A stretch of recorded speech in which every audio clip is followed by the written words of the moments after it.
एक अतिशय महत्त्वाची बातमी आहे पावसासंदर्भातली। राज्यात सलग काही दिवस कोसळणाऱ्या मुसळधार पावसानंतर आता काहीसा दिलासा मिळण्याची शक्यता आहे। हवामान विभागाने पुढील 5 दिवसांचा म्हणजे 23 जुलै ते 27 जुलै जिल्हास्तरीय अंदाज आणि इशारा जारी केलाय। 27 तारखेपर्यंत कोणत्याही जिल्ह्याला हवामान विभागाकडून रेड अलर्ट दिलेला नाही। राज्यातील पावसाचा जोर हळूहळू कमी होत असून रेड अलर्ट पूर्णपणे हटवण्यात आलेला आहे। मात्र धोका अद्याप टळलेला नसून कोकण आणि पश्चिम महाराष्ट्रातील पुणे आणि सातारा घाट परिसरासाठी मुसळधार पावसाचा ऑरेंज अलर्ट कायम ठेवण्यात आलाय। मुंबई, ठाणे, पालघर आणि रायगडसह विदर्भातील जिल्ह्यांमध्ये विजांच्या कडकडाटासह मध्यम स्वरूपाच्या पावसाचा येलो अलर्ट देण्यात आलेला असून नागरिकांना खबरदारी घेण्याचं आवाहन प्रशासनाकडून देण्यात आलेलं आहे। शुक्रवारी राज्यातील पुणे घाट आणि सातारा घाट परिसरासाठी मुसळधार पावसाचा ऑरेंज अलर्ट देण्यात आलेला आहे।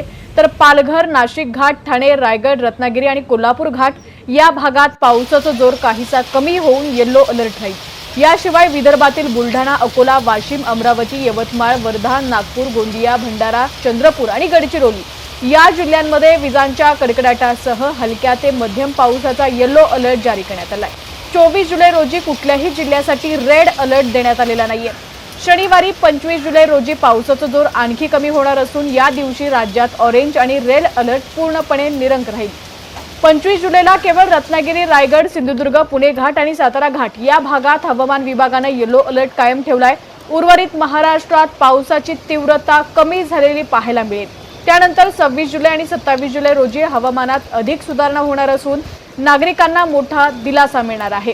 या दोन्ही दिवशी राज्यातील कोणत्याही जिल्ह्यासाठी ऑरेंज किंवा रेड अलर्ट जारी करण्यात आलेला नाहीये। या कालावधीत केवळ पुणे घाट परिसराला येलो अलर्ट असेल तर उर्वरित सर्व जिल्ह्यांमध्ये ग्रीन अलर्ट राहण्याची शक्यता हवामान वेधशाळेने वर्तवलेली आहे।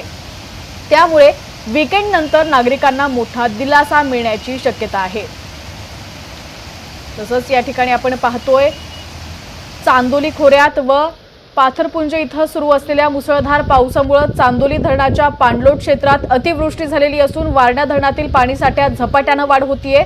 आज गुरुवारी 23 जुलै सकाळी 6 वाजेपर्यंत धरण 75.13% भरलेलं असून एकूण पाणीसाठा 25.84 टीएमसी इतका झालेला आहे। धरणाची पाणी पातळी 617.30 मीटर इतकी नोंदवण्यात आलेली असून उपयुक्त पाणीसाठा 18.96 टीएमसी म्हणजेच 68.91% आहे। गेल्या वर्षी याच दिवशी हा उपयुक्त पाणीसाठा 20.92 टीएमसी म्हणजेच 76.3% होता। धरणाच्या पाणलोट क्षेत्रातील पाथरपुंज इथं गेल्या 24 तासात 181 मिलीमीटर पावसाची विक्रमी नोंद झाली आहे। त्यामुळे हंगामातील एकूण पावसाची नोंद 3019 मिलीमीटरवर पोहोचलेली आहे। धरण परिसरातही 78 मिलीमीटर पाऊस झालेला असून तेथील हंगामी पाऊस 1169 मिलीमीटर इतका झालेला आहे। मुसळधार पावसामुळे सध्या धरणात 15,275 क्युसेक वेगाने पाण्याची आवक सुरू आहे। गेल्या 24 तासात पावसाळ्यात आतापर्यंत धरणातील साठ्यात 14.64 टीएमसीची वाढ नोंदवण्यात आलेली आहे। धरण अद्याप पूर्ण क्षमतेने भरण्याच्या दिशेने वाटचाल करत असल्याने स्लिपवे, पीडब्ल्यूएच आणि कालवा या तिन्ही मार्गावरील विसर्ग सध्या पूर्णपणे बंद ठेवण्यात आलेला आहे। दरम्यान हवामान विभागाने आणि प्रशासनाने पाणलोट क्षेत्रात पुढील 48 तास अतिवृष्टीचा इशारा दिलाय। तसंच नाशिकमध्ये संततधार पावसाचा फटका पाहायला मिळतोय। नाशिक मुंबई आग्रा महामार्गावर वृक्ष कोसळलेला आहे आणि यामुळे 3 वाहनांचा अपघात झालाय। नाशिक शहरात सुरू असलेल्या संततधार पावसामुळे मुंबई आग्रा राष्ट्रीय महामार्गावर 2 वेगवेगळ्या घटना घडलेल्या आहेत। इंदिरानगर बोगद्याजवळ उड्डाण पुलाजवळील डाऊन रॅम्पवर निलगिरीचं मोठं झाड कोसळल्याने वाहतूक काही काळ विस्कळीत झाली। तर त्याच परिसरात 3 वाहनांचा अपघात होऊन वाहन चालक जखमी झालेले आहेत। पहाटेच्या सुमारास इंदिरानगर बोगद्याजवळ उड्डाण पुलावर निलगिरीचं झाड कोसळल्याने मुंबईकडून आग्र्याच्या दिशेने जाणाऱ्या वाहनांच्या लांबच लांब रांगा लागल्या। सुदैवाने या घटनेत कोणतीही जीवितहानी झालेली नाहीये। दरम्यान त्याच परिसरात उड्डाण पुलावर 3 वाहनं एकमेकांवरती आदळल्याने अपघात झालाय। या अपघातात काही वाहन चालक जखमी झालेले असून संततधार पाऊस आणि कमी झालेली दृश्यमानता यामुळे अपघात झाल्याचा प्राथमिक अंदाज व्यक्त करण्यात येतोय। घटनेनंतर वाहतूक पोलिसांनी आणि संबंधित यंत्रणांनी घटनास्थळी धाव घेत वाहतूक सुरळीत करण्याचं काम सुरू केलंय। या ठिकाणी आपण पाहू शकता पावसाने या ठिकाणी चांगलीच दमदार हजेरी लावली आहे। तसंच इगतपुरीमध्ये धाडसी रेस्क्यू ऑपरेशन करण्यात आलेलं आहे। पुराच्या पाण्यात अडकलेल्या 16 आदिवासींसह श्वानाची सुखरूप सुटका करण्यात आलेली आहे। नाशिकच्या इगतपुरी तालुक्यात सुरू असलेल्या मुसळधार पावसामुळे पिंपरी शिवारातील नदीकाठावरील एका आदिवासी कुटुंबाच्या घरात पुराचं पाणी शिरल्यानं मोठी आपत्कालीन परिस्थिती निर्माण झाली। या घटनेची माहिती मिळताच तहसील प्रशासन, पोलीस प्रशासन आणि तेथील काही गावकरी त्या ठिकाणी पोहोचले।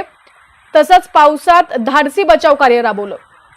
छाती एवढ्या पाण्यात उतरून लाईफ जॅकेट आणि दोरीच्या साह्यानं लहान मुलं, महिला, वृद्ध अशा एकूण 16 जणांसह त्यांच्या पाळीव श्वानाची सुखरूप सुटका करण्यात आली आहे। बचाव करण्यात आलेल्या आदिवासी कुटुंबियांची माहेश्वरी मंगल कार्यालयात तात्पुरती राहण्याची आणि जेवणाची व्यवस्था प्रशासनाकडून करण्यात आलेली आहे। दरम्यान आता राज्यातील तुमचा जिल्हा कोणता आणि तुमच्या जिल्ह्यात सुद्धा पावसाची काय परिस्थिती आहे? पाऊस आहे की फक्त ढगाळ वातावरण आहे किंवा तुफान वारं सुटलेलं आहे, हे सुद्धा आम्हाला कमेंटच्या माध्यमातून नक्की कळवा। आणि ही माहिती, हीच पावसाची अपडेट जास्तीत जास्त व्हॉट्सअप ग्रुपवरती शेअर करा, आपल्या बळीराजापर्यंत शेअर करा, जेणेकरून ते सुद्धा अलर्ट राहतील। अधिकच्या अपडेटसाठी पाहत रहा HPN मराठी न्यूज।